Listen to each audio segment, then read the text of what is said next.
Alexis Bloomer talk show. Oh my gosh, thank you. I'm honored to have you on here. So, how have you been so far in Vegas? How's it going? Well, we got here Sunday night, and it seems like it's been a whirlwind the whole time. Whether it's, tending to our horses, just certain obligations, just trying to get everything in that rhythm, so that days like today, we're not worried about anything. All our horses are taken care of. We've got our practice schedule set up, and Tristan had his 5th birthday party yesterday, so we've got a lot of it now. Yeah. How was your birthday party, Tristan? Good. Good. Are you excited to be here today? Yes, ma'am. So, as far as Vegas, what's your favorite part of coming out to the NFR? I think me and my family's probably highlights of the week have to be, we're working so hard, getting ready, and everything is geared toward, this 2 weeks, the whole time that our rodeo season's over. So just being able to pull up to the MGM, we've got our same skyloft that we've had since we've been a part of the MGM team. So there's no food like Vegas, there's no atmosphere like Vegas. So just being here and getting settled in, that's probably our favorite part of the whole deal. It's just all the hard work and short nights pay off out here. Exactly. And we know that you mentioned the MGM and they're one of your sponsors. As far as young athletes in the rodeo world, how would you go about telling them to get sponsors and keep them? That's a very good question. It's something that I get, approached about all the time. Is somebody wants to rodeo and wants to know how to get out there, but they want to have a sponsor to do it. And it's just like anything that has to do with success. There's hard work involved. I mean, there's not people just running around wanting to put their name on your shirt until you're willing to prove that, ups and downs, good or bad, you're here for the long haul. And so it's something earned. It's not something given. And that's the best advice I could give. Someone, get your tail out there, prove yourself, and let them know that you're for real and that you have enough discipline in and out of the arena to represent those sponsors. That's a great answer. One thing I love about you, Trevor, is anytime you do good or you do bad, you're always humble. And I love that about you because you never rub in people's face that you're better than them or anything else, and you always go out of your way to make everyone feel important. How do you stay so humble despite all your success so far? Well, I think, thank you for that, first of all, but I think, when you look around over here, out there, I don't rodeo, without my family, and so that helps everything stay in perspective. I just feel so blessed every day that you wake up and get to go do things with your family. Everybody's healthy. We've got so much stuff to be thankful for. When you come from that kind of atmosphere into the arena and say I throw one past a steer or something like that, it's hard to throw your rope and kick the dirt, when you're so blessed outside of that, in life. And keeping things in perspective is probably the number one key to that for me. That's awesome. So, as far as coming out to the NFR and the competition itself, what are you thinking about this year? What are you expecting? Well, as most of you know, because we know there's a lot of rodeo fans in Las Vegas, I'm usually in 2 events out here, and so not making it in the tie-down roping this year, I thought was going to give me a lot of free time, but it seems like everybody assumed that I had a lot of free time also, so I seem busier this year than ever. But my goal is not necessarily, obviously my overall goals are a team roping world championship or an all-around world championship, but in order to reach those goals, it's just like everything else. You got to take it one go-round at a time out here. So I'm going to try to win, the most I can on the stock that I draw. My goal is to win more money than anybody else here this week, and that, those world championships and records that they talk about become a byproduct of that. You are the most busy person I have ever heard of. Me and my family actually watched your show on CMT, being Trevor Brazile. And as far as that show goes and everything, is it really as fun as you make it look? Because you make it look like it's a blast. It is, and I think that's one thing that people need to realize about me, Patrick, my family. I mean,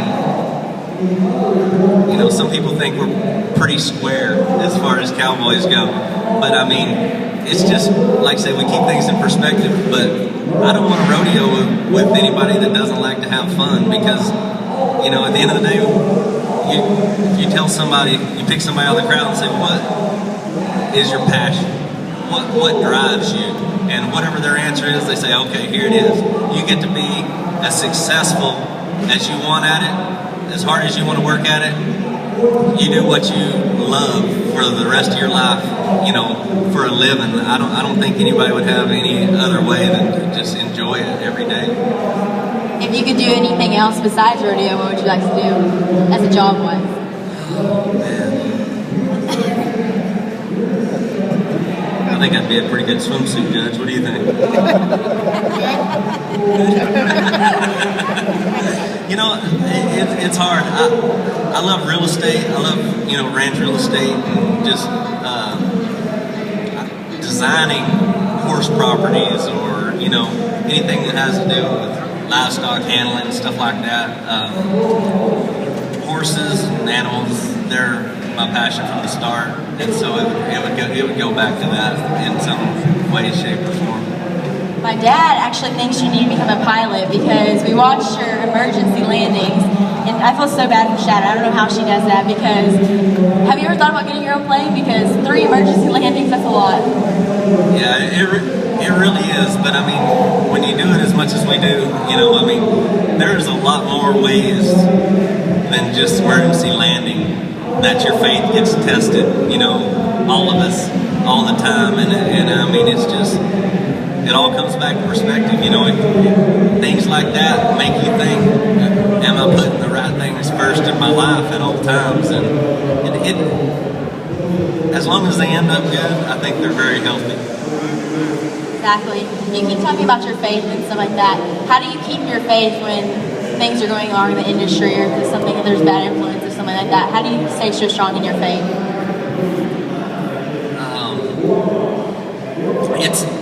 It's a daily process, you know. I mean, he says he's going to bless us and protect us and watch us, but in order for us to do that, it says, you know, that our job is to put him first every day, and we can't expect everything else that comes along with the promise except for not doing our part, you know. And it is, you know, there's times where you're so busy, but at the end of the day, you know, you've got to put him first, you know. That's all he asks.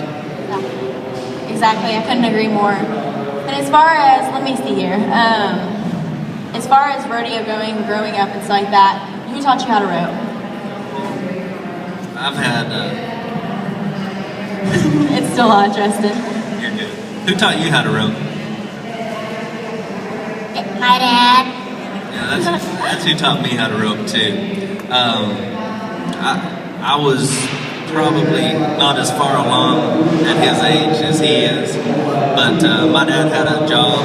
He worked, you know, full-time on a feedlot, rodeo part-time, and so I was always able to, like, go ride the pins with him and do things. So that once again, I was around, you know, horses and cattle, you know, from the beginning. But along the way, I was just really blessed to be around guys like Roy Cooper.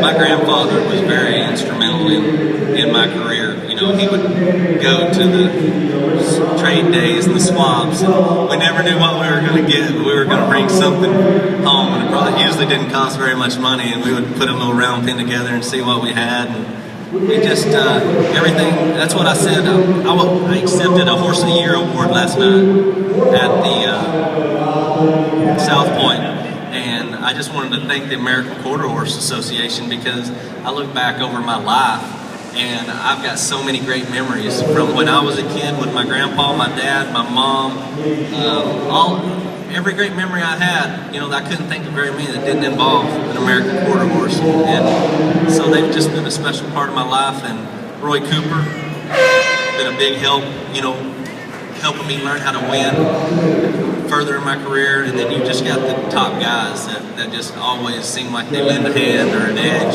you know, when you're kind of down. Yeah. Well, as far as like rodeo in general, what do you think has been the hardest part of this journey so far?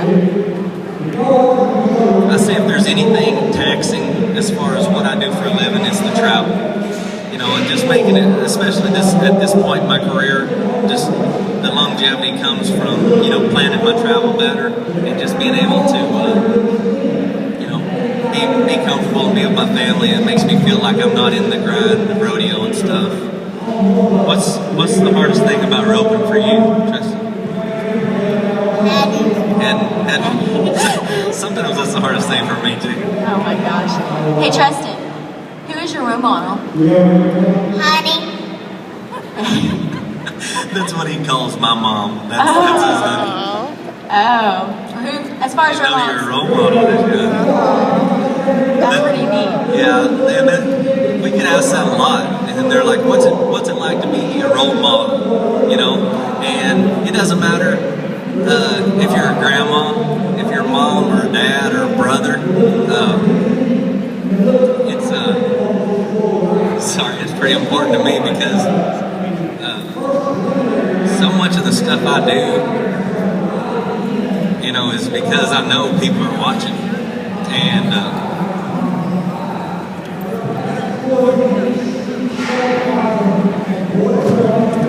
it doesn't matter if you've got one person's life choices in your hand or 1,000. It's still important, and so we all need to take a little more responsibility. Who's been a role model for you? I know you've been saying Roy Cooper and stuff like that, but who was the ultimate person, like, when you were growing up, you wanted to be them one day in the arena?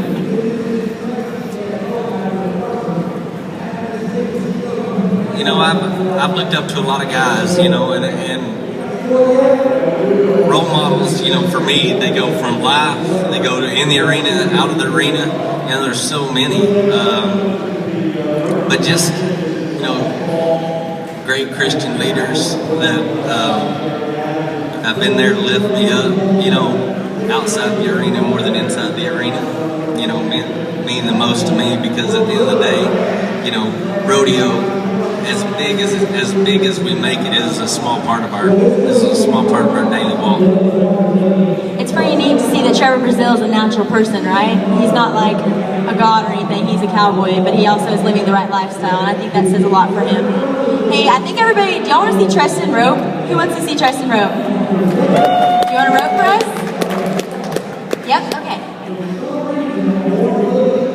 He's a professional. He's a future world champion for sure. What kind of rope she using? Relentless. He's a paid spokesperson. I have to say that. Everybody give it up for Tristan. You think you can stick it on that shrubbery? It's a lot easier than that alligator you roped today, huh? Back up and reach at it. Make it hard. Get you a bigger loop.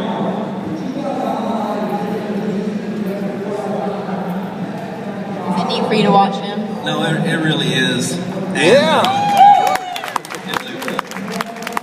and it's just, oh my God. you know, when we're home, just being able to go out to the arena, Style gets on her little pink pony, and Tristan is on his real big arms. And just getting to, that's our family time. And I enjoy every day at home, because it makes me doing my job easy, you know, because I have so much support from my family, and just seeing the future rodeo. And that's why, you know, I feel pretty strongly about making sure rodeo is in better shape than I found it, and because I see the passion that so many of these young kids have at my schools and everything, and I don't want it to be a dying breed. A few fans actually had asked, I gave an option to a few fans on Facebook and Twitter, and I asked them, if you could ask Trevor Brazile any question, what would you ask him? And we got some good questions, so do you mind if we can answer them real quick? Sure, no problem. Okay.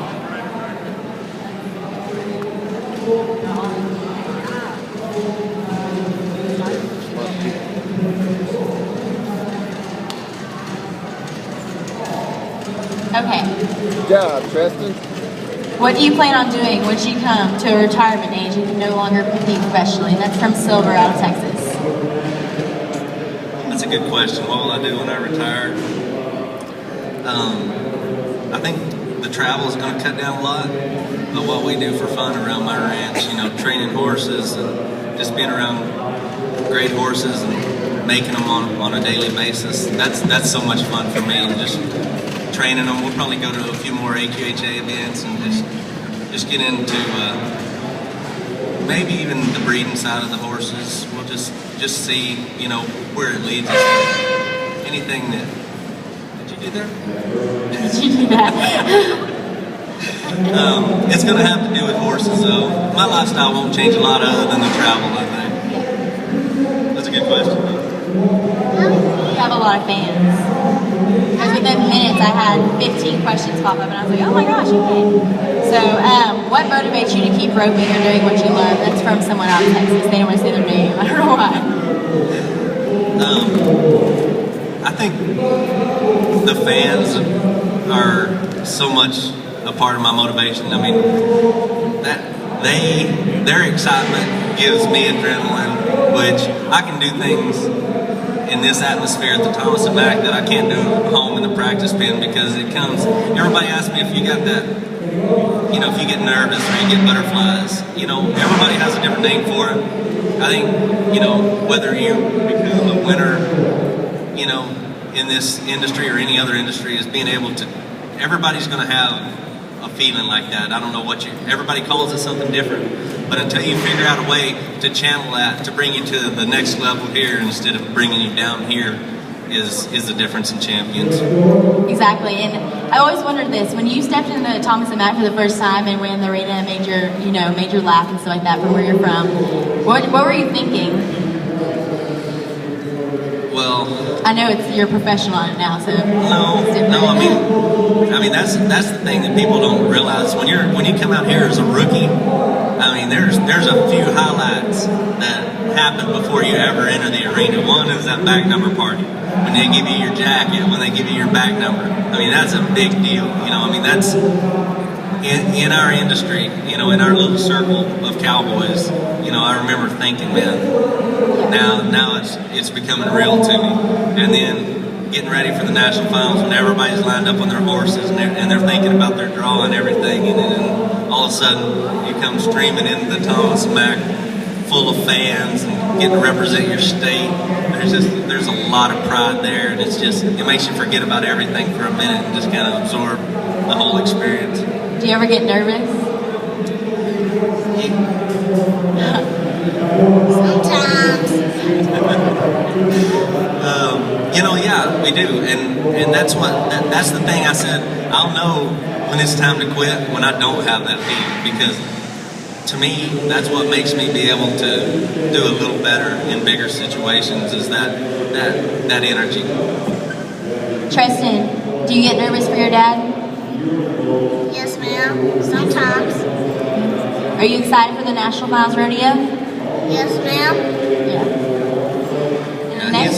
He's one of my best fans, and he's at the age now to where I've helped him, you know, roping the dummy and roping steers so much that I kind of get scolded, or he tells me what I do wrong when we get out Really? or style. You know, she's still just happy when I get up there no matter what. But Tristan, we have to work it out and see what I did wrong before we can go on with any other conversations. That's awesome. And then the last question is, where do you see yourself in 10 years? You're going to be 15 in 10 years. Oh my gosh. I really don't want to think about that. You know, but I mean, I don't see myself in another industry, that's for sure. This Stop tricking me. I'm not tricking you. This industry's been too good to me. You know, I love the people. I think we're spoilt dealing with people in this industry. If you had to step out into the real world, out of the Western industry, it wouldn't take long to come right back home. So I see myself being in this industry for sure. That's awesome. Everybody give it up for Trevor Brazile. We're so honored to be able to have him on the show. And for Tristan, of course. Yes. I will. I've got a few autographs with me now, and so we'll be doing it. I appreciate you guys for coming out and supporting Alexis. She's been a friend of mine for a long time, family friend forever, and she's got a bright future in this. And anywhere she chooses to go because of the energy and just the passion that she has for our way of life and how she represents it, I think we owe her a round of applause as well. Thank you. Thank you so much. And he'll be signing autographs over there at the autograph table for everyone for a few minutes. And thank you, Trevor. And join us again at 1:30 with Tilden Hooper. Thank you.